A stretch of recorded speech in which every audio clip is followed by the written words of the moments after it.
বন্ধুরা, নতুন একটি ভ্রমণ গল্পে তোমাদের সকলকে স্বাগত। তোমরা নিশ্চয়ই থাম্বনেল এবং টাইটেল দেখে বুঝেই গেছো আজকে আমাদের গন্তব্য দীঘা।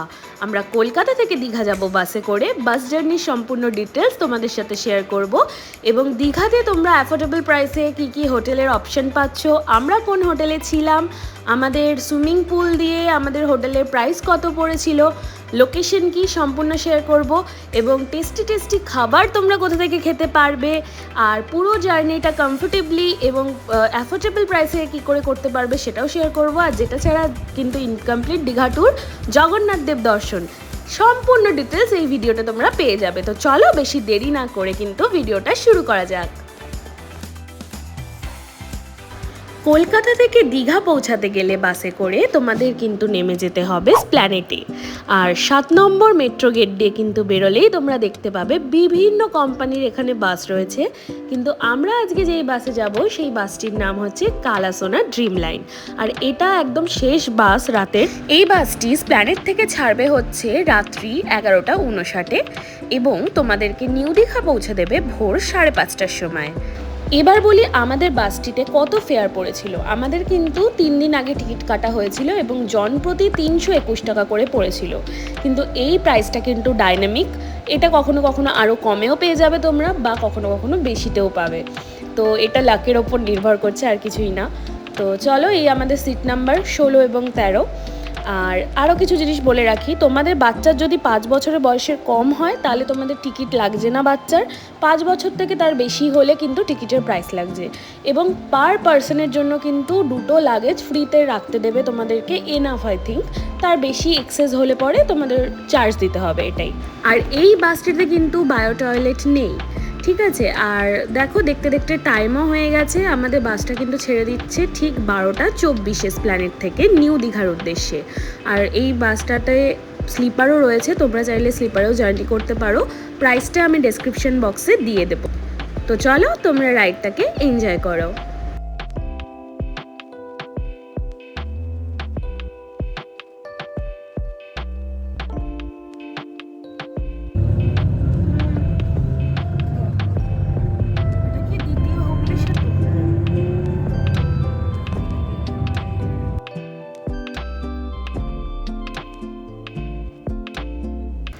দেখতে দেখতে আমাদের বাস কিন্তু কোলাঘাটেও পৌঁছে গেল। আর যেহেতু বললাম আমাদের বাসে বায়ো টয়লেট কিন্তু নেই, তোমাদের এখানেই ফ্রেশ হতে হবে।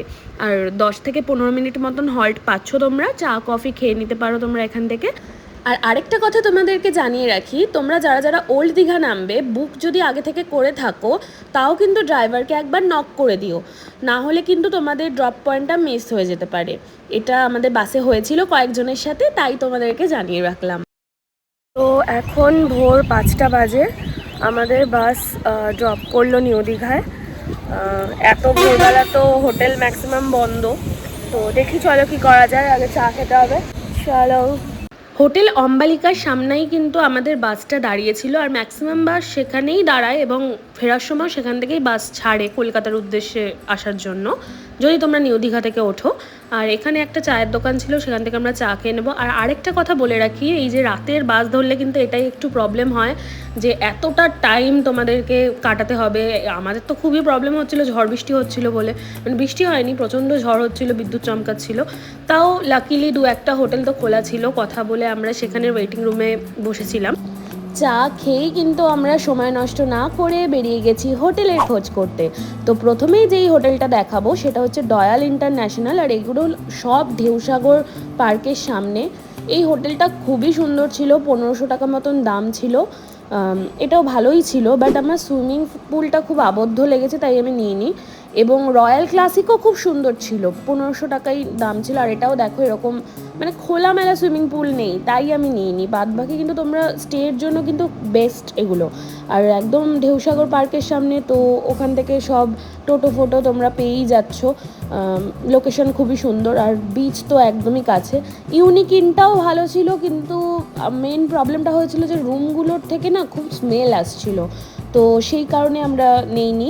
আর ওয়াশরুমটাও একটু অপরিষ্কারই লাগছিল। তো এবার চলো তোমাদেরকে দেখাই যে আমরা কোন হোটেলটা নিয়েছি, দ্য পিকুস প্যারাডাইস। মানে মারাত্মক সুন্দর একটা হোটেল, খুব নিট অ্যান্ড ক্লিন, এবং সুইমিং পুল তো অবশ্যই আমার মন পছন্দ হয়েছে, তাই আমি এই হোটেলটা নিয়েছি। ওয়াশরুমটা দেখো কতটা সুন্দর, আর প্রতিদিন কিন্তু ক্লিন করে। রুম সার্ভিস এবং রেস্টুরেন্টের যারা দাদারা ছিল খুবই ভালো, এদের ইনহাউস রেস্টুরেন্ট আছে। আর খাবারের প্রাইসগুলো খুবই কম, তোমাদেরকে একটু পরে দেখাচ্ছি। তোমরা ঘরে বসেও অর্ডার করতে পারবে, তোমরা ডাইনিং এরিয়াতে গিয়েও মানে খেতে পারবে। আর এখানে কিন্তু চেক ইন হয় সকাল 11টায় আর চেক আউট হয় 9টায়। আর দীঘাতে এই পিকুস হোটেল কিন্তু প্রচুর আছে, এটা তো বললাম পিকুস প্যারাডাইস, আর তার সামনেই কিন্তু রয়েছে পিকুস ইন, সেটা কিন্তু একটু প্রিমিয়াম, বাট আমাদেরটাও অনেক সুন্দর। বাইরের আউটলুকটা বাইরে গিয়েই দেখাচ্ছি। আর এ দেখো, এই সামনেটাই দেখতে পাচ্ছ রোড সাইড ভিউ পেয়েছি আমরা, আর এটা সুইমিং পুল সাইডও ভিউ আছে, বাট রোড সাইডটাও কিন্তু খুবই সুন্দর। তো চলো এবার তোমাদেরকে এই প্রপার্টিটার বাইরেটা এবং সুইমিং পুলটা শেয়ার করছি। আর এই হোটেলটা কিন্তু নিউ দীঘাতে ঢেউসাগরের এখানে, আর সমুদ্র থেকে ওয়াকিং ডিস্টেন্স 3 থেকে 4 মিনিট মাত্র। তো এই হচ্ছে পিকুস প্যারাডাইজের বাইরের লোকটা, দেখতেই পাচ্ছ কতটা সুন্দর লাগছে। আর এদেরই নিজস্ব প্রপার্টি হচ্ছে দ্য পিকুস ইন, কিছুই না, একটা একটু আপগ্রেডেড ভার্সন, প্রিমিয়াম একটু। হ্যাঁ, এটা নিজস্ব ইনহাউস রেস্টুরেন্ট আছে।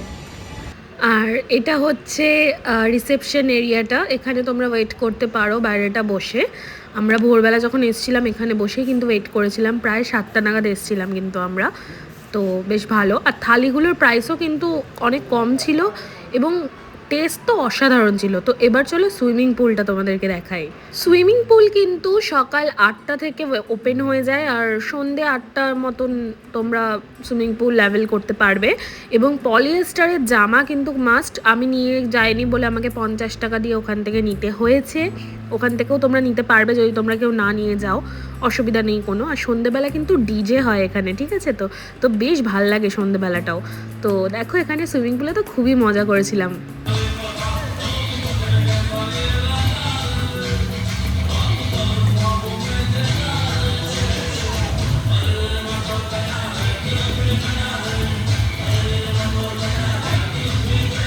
তো এখন দেখতে পাচ্ছ চেঞ্জ করে নিয়েছি, তো এবার একটু বেরোবো, সি বিচের দিকে যাবো। এখন অবধি দর্শন হয়নি, কারণ সকালবেলা তো ঝড় বৃষ্টি হচ্ছিলো, বৃষ্টি হয়নি ঝড়টাও হচ্ছিল। তো এখন চলে যাব সি বিচে।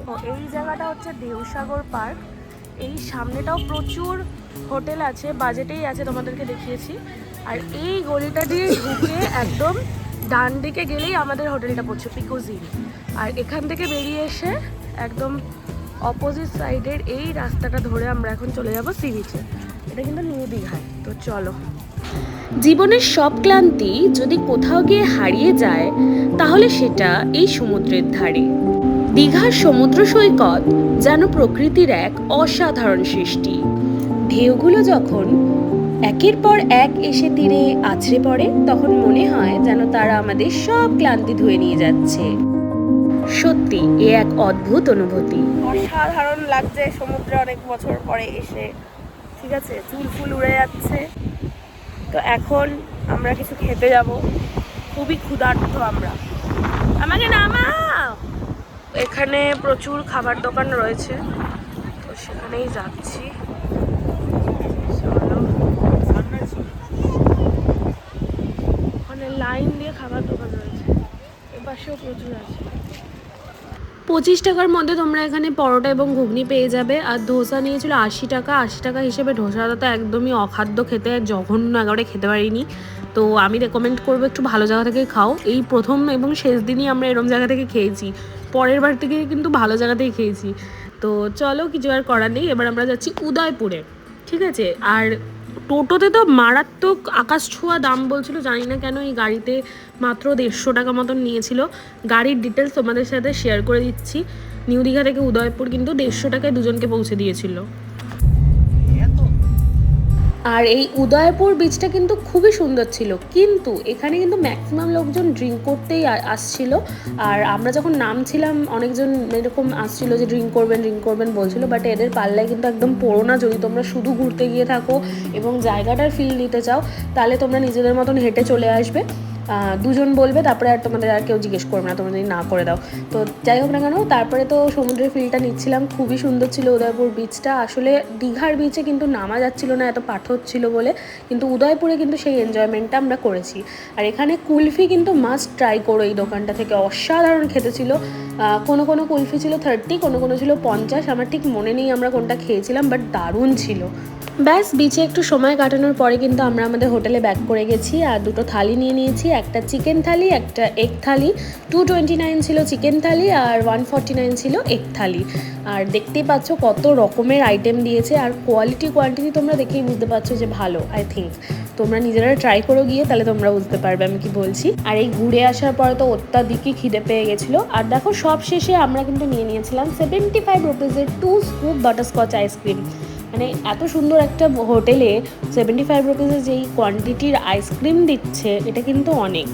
আর স্বাদও অসাধারণ ছিল, মানে বারবার অসাধারণ বলতে বলতে আমি হাঁপিয়ে যাচ্ছি, সত্যি খুব ভালো ছিল। তো এখন মোটামুটি 6:30 মতন বাজে, তো আমরা একটু বেরিয়েছি ওল্ড দীঘায় যাব করে। তো চলো যাওয়া যাক, সন্ধ্যের দীঘাটাকে তোমাদের সাথে শেয়ার করছি। হচ্ছে আমাদের হোটেল থেকে বেরিয়ে নাজারা দেখতেই পাচ্ছি, প্রচুর হোটেলস আছে। এই দাদা টোটো করে যাচ্ছি ওল্ড দীঘা, 100 টাকা করে নিচ্ছে, মানে দুজনের 100 টাকা, 5 জন থাকলেও 100 টাকা। কেমন লাগছে? কেমন লাগছে? প্রচন্ড হাওয়া দিচ্ছে। এই চলেই এসেছি ওল্ড দীঘাতে, আর প্রচুর দোকান। সকালে যেরকম নিউ দীঘাতে লোকজন বেশি যায়, আর সন্ধেবেলায় কিন্তু ওল্ড দীঘাটা সেরকমই জমজমাট। আর এখানে প্রচুর দোকানপাট আছে, তোমাদের যদি কিছু কেনার হয় তোমরা এখান থেকেও কিনে নিতে পারো। আর দীঘার কাজও কিন্তু খুব বিখ্যাত, তো আমরাও নিয়ে নিয়েছিলাম, তো তোমরাও নিতে পারো। আর কিছু শপিং করা থাকলে করতে পারো। তো আমরা এখন একটু সমুদ্রের পাড়ে বসে সমুদ্রটাকে এনজয় করব।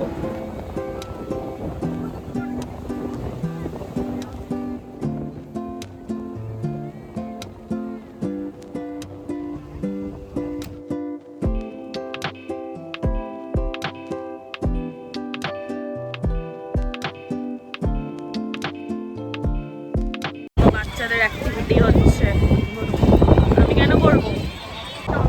বিকারাম দেখতে পাচ্ছি, আমার মতন একটা ডিপ্রেস ভান্ডারি ওখানে কিছু। এই হচ্ছে বিকারামের আউটডোর সিটিংটা, যেটা উপরে রয়েছে। আর এখান থেকে পুরো দেখা যাচ্ছে।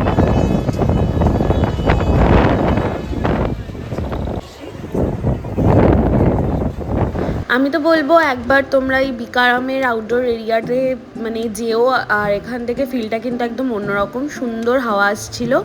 আর এই ভিড়ভাট্টার থেকে একটু রিল্যাক্সভাবে তোমরা মানে সমুদ্রটাকে দেখতে পাবে, এই আর কি। তো দেখো দেখতে দেখতে চাটাও চলে এসছে। বেশ অনেকটা সময় ওল্ড দীঘার সমুদ্র সৈকতে কাটানোর পরে আমরা চলে এসেছিলাম গোপাল ভাঁড়ের রান্নাঘরে ডিনারটা সারতে। আর এখানের মেনুগুলো তোমরা পজ করে দেখতে পারো, কতটা অ্যাফোর্ডেবল প্রাইস। আর খাবারের টেস্টে আসলে তো খুবই সুন্দর, তোমরা রাতের ডিনার এবং দুপুরের খাবার দাবার এখানেই। আর এটা একটা এসি রেস্টুরেন্ট, তো তোমাদের গরমে আসলেও কোনো প্রবলেম হবে না। এই দেখতেই পাচ্ছ রাইসের কোয়ালিটি কি সুন্দর, আর এখনও মানে খাবারের টেস্ট মুখে লেগে আছে। তো আমরা ডিনারে দেখতে পাচ্ছ রাইস, তড়কা এবং চিকেন নিয়েছিলাম, আর এখানে তন্দুরি রুটি নিয়েছিলাম। তো ডিনারটা তো একদম জবরদস্ত হয়েছে, আর লাস্টে ফিনিশিংয়ে একটা আইসক্রিম নিয়েছিলাম। আর এটা কিন্তু নিউ দীঘাতে, আর এখানে রুমও অ্যাভেলেবেল। এই হচ্ছে বাইরেটা, দেখো কি সুন্দর একটা কিউট গোপাল ভাঁড় রয়েছে। তো যাই হোক, এবার চলো হোটেলের দিকে যাওয়া যাক, অনেক রাত হয়ে গেছে। তো বন্ধুরা, কালকে রাত্রেবেলা তো এত সুন্দর খাওয়া দাওয়ার পরে একটু সি বিচে গেছিলাম টাইম কাটানোর জন্য, তারপর ঘুমিয়ে পড়েছি, আর কিছু করা হয়নি ব্লগিং। তো যাই হোক, আজকে সকালবেলা যাচ্ছি হচ্ছে দীঘার জগন্নাথ মন্দিরে। তো চলো তোমাদেরকেও দেখাচ্ছি। বাইরের কাউন্টারে তোমাদেরকে জুতো রাখতে হবে, একটা টোকেন দেবে, তো তারপরে এই মন্দিরের দিকে যেতে হবে। এখন কিন্তু দীঘাতে ঘুরতে এলে একটা নতুন স্থান আমাদের বাকেট লিস্টে অ্যাড হয়, সেটা হচ্ছে দীঘার জগন্নাথ মন্দির। এবার মন্দির বলবো না ধাম বলবো, সেটা নিয়ে তো অনেক কন্ট্রোভার্সি আছে, কিন্তু আমার মনে হয় প্রভু সর্বদাই বিরাজমান। আর এখানে এলে তোমাদের মন কিন্তু খুব শান্তি পাবে। আর তোমরা দেখতে পাবে প্রত্যেকে মন্দিরের কিন্তু ভক্তি ভরেই কাজ করছে, খুব ভালো লাগবে তোমাদের। মন্দিরের গেট কিন্তু সকাল 6টা থেকে দুপুর 1টা অবধি খোলে, আর বিকেল 4টে থেকে কিন্তু রাত 8টা অবধি খোলা থাকে। আর তোমরা কুপনটা কেটে নেবে সকালবেলা, যদি দুপুরে তোমরা এখান থেকে ভোগ খেতে চাও তো সেটা কিন্তু সকালবেলায় কেটে নিতে হবে 1টার আগে, ঠিক আছে? তাহলে 1টার পরে তোমরা ভোগ খেতে পারবে।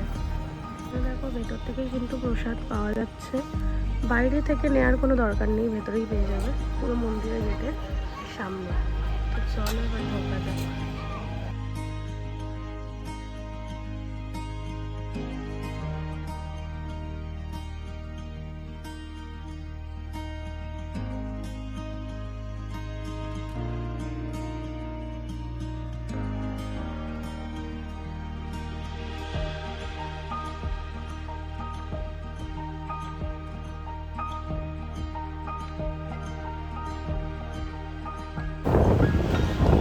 তো আমরা পুজো টুজো দিয়ে বেরোলাম, ভেতরে ক্যামেরা কিন্তু অ্যালাউ নেই।